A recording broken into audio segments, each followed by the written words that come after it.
আসসালামু আলাইকুম বন্ধুরা, কেমন আছেন সবাই? আশা করি সবাই ভালো আছেন, সুস্থ আছেন। তো গতকালকে যে বিষয়টা আপনাদেরকে বলেছিলাম যে আমার পেঁয়াজ দানায় পিজিআর প্রয়োগ করতে হবে। তো পিজিআর প্রয়োগ করার উদ্দেশ্য হচ্ছে আ কোনো পুষ্টি কম থাকলে পেঁয়াজ দানায় যদি কোনো পুষ্টিকর কোনো দরকার হয় তাহলে পিজিআর থেকে সেটা সংগ্রহ করবে। পিজিআর অর্থ ভিটামিন বলা হয় যেটাকে। আর তার সাথে কিছু আ এক্সট্রা প্রয়োগ করা হবে। তো সেটা দেখার জন্য আমাদের সাথে থাকতে হবে। চলুন আমরা ওষুধগুলো মিশ্রণটা তৈরি করে নিই। তো বন্ধুরা, আজকে পিজিআর প্রয়োগের ব্যাপারটা দেখতে পাচ্ছেন। আজকে আমি যেই ওষুধগুলো কীটনাশকগুলো নিয়েছি সেগুলো এখানে আপনারা দেখতে পাচ্ছেন। তো এখানে আমাদের রয়েছে মিম বোরন, যেটাকে বলা হয় সেলুলোর বোরন 20। এখানে রয়েছে এনামক্স। এনামক্সটার কাজ হচ্ছে পচন লাগা ঠেকানো, কারণ পিজিআর প্রয়োগ করলে আপনার দানাটা অটোমেটিক্যালি পচন ধরবে আর কি। আর এটা রেখেছি আমি চিলেটেড জিঙ্ক, যেটা আমার দানার গ্রোথকে আরও খুব দ্রুত বাড়িয়ে তুলবে। আর পিজিআর হিসাবে আমি যেটা রেখেছি সেটা হচ্ছে গ্রিন টাচ 50 মিলি। এটা আপনি যে কোনো কেমিস্টের কাছে পেয়ে যাবেন। এটাই সব থেকে উত্তম। অন্য কিছু ইউজ করতে পারবেন, বাট আমি যেটা ইউজ করছি সেটাই নেওয়া বেটার হবে। আর সাথে আপনার কম্বি 2টা রাখবো। এটার কাজ হচ্ছে আপনার পাতা মোড়ানো বা কুকড়ানো কোনো রোগ যদি থাকে, যেটা আমি আগে বলেছিলাম, ঘাস মারা ওষুধ দেওয়ার পরে কিছুটা স্পট দেখা যেতে পারে পাতায়। তো সেটাকে ভাবে ঠিক করার জন্য এটা ব্যবহার করছি। আর সাথে আমি আমার আগে যেটা ইউজ করেছিলাম, আমার যেই লুনাটা, সেই লুনাটা আমি আজকেও 1 মুটকি করে রাখবো, যেটা আমার এটার গ্রোথটা আরও ভালোভাবে যাতে হয়। তো দেখতে থাকুন, আমরা মিশ্রণটা শুরু করছি। তো আজকের মিশ্রণটা শুরু করছি। তো প্রতিদিনের মতো আমি 2 পোয়া পানি নিয়েছি এখানে। তো আমি এখন 1 পোয়া পানি ঢেলে নিচ্ছি আমার পাত্রের মধ্যে। আর আমার যে এখন গ্রিন টাচটা, যেটা পিজিআর, এটা আমি এর ভিতরে ঢেলে নিচ্ছি। তারপরে আমি ঢেলে দিব কম্বি 2।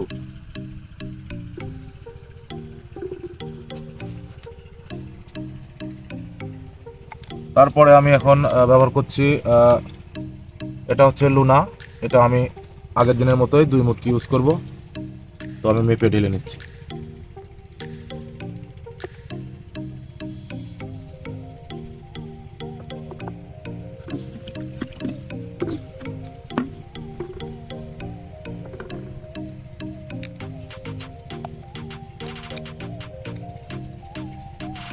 এখন আমি ঢেলে দিব 100 গ্রাম সেলুলোর বোরন। এটা আমার 10 কাঠা জমির জন্য। আমি অবশ্যই এটা পুরোটাই ব্যবহার করব।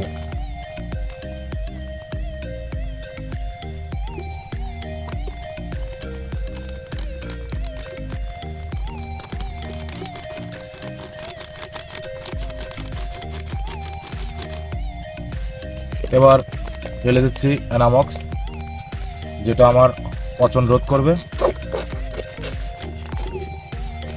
দানায় যদি পিজিআর ব্যবহার করার পরে পচন লাগে, সেটাকে সরাসরি রোধ করবে।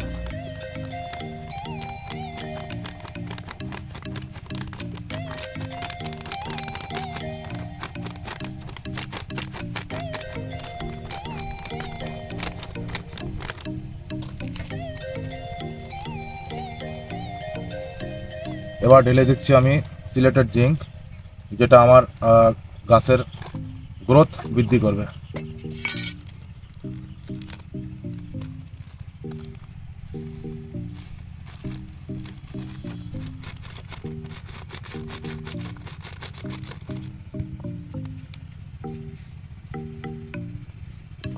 এবার আমি আমার আর 1 পোয়া পানি যেটা রেখে দিয়েছিলাম সেটাকে ঢেলে নিচ্ছি। আমি ভালো করে নেড়ে নেব, যাতে মিশ্রণটা সুন্দরভাবে দ্রবীভূত হয়।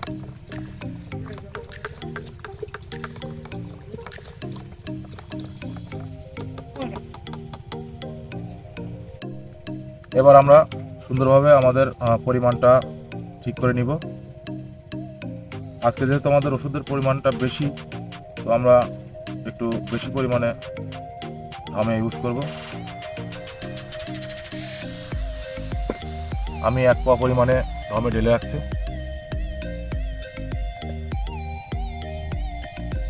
এরপরে আমি মাপটা সঠিকভাবে জানার জন্য আমি বোতলে ভরে নেব।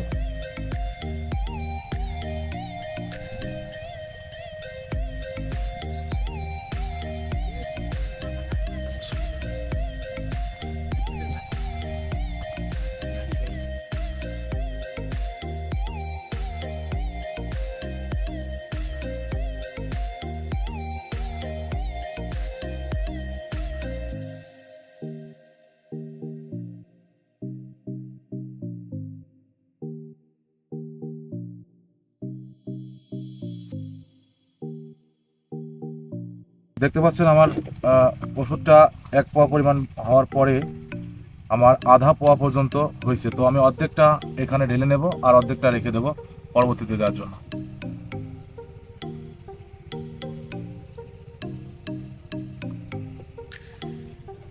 পরিমাপটা আমার হয়ে গেছে।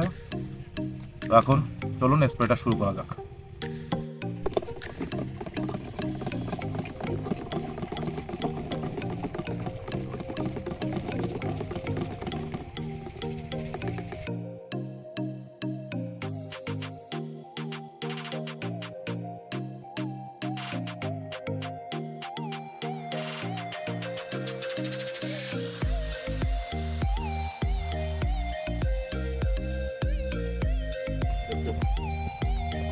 তো বন্ধুরা, আমি এই কথাটা আপনাদের আগেই বলেছিলাম যে পেঁয়াজের দানা যখন দিবেন তখন অবশ্যই বেড করে রাখবেন, যাতে পেঁয়াজ পাড়ানো না লাগে।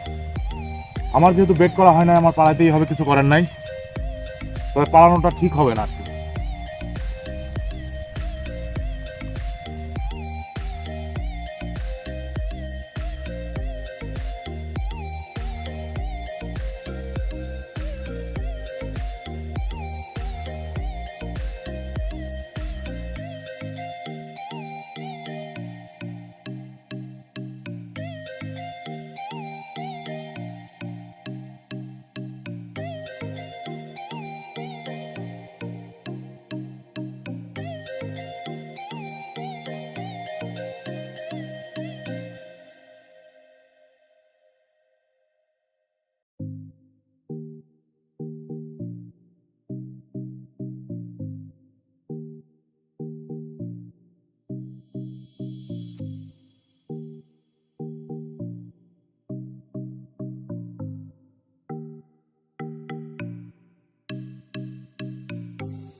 তো আমাদের প্রথম ধামের স্প্রে শেষ হয়ে গেছে। তো আমরা যথারীতি দ্বিতীয় ধামের স্প্রেটার জন্য লোড করতে যাচ্ছি।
বাংলাদেশের কৃষক আমি, বাংলাতে গান গাই।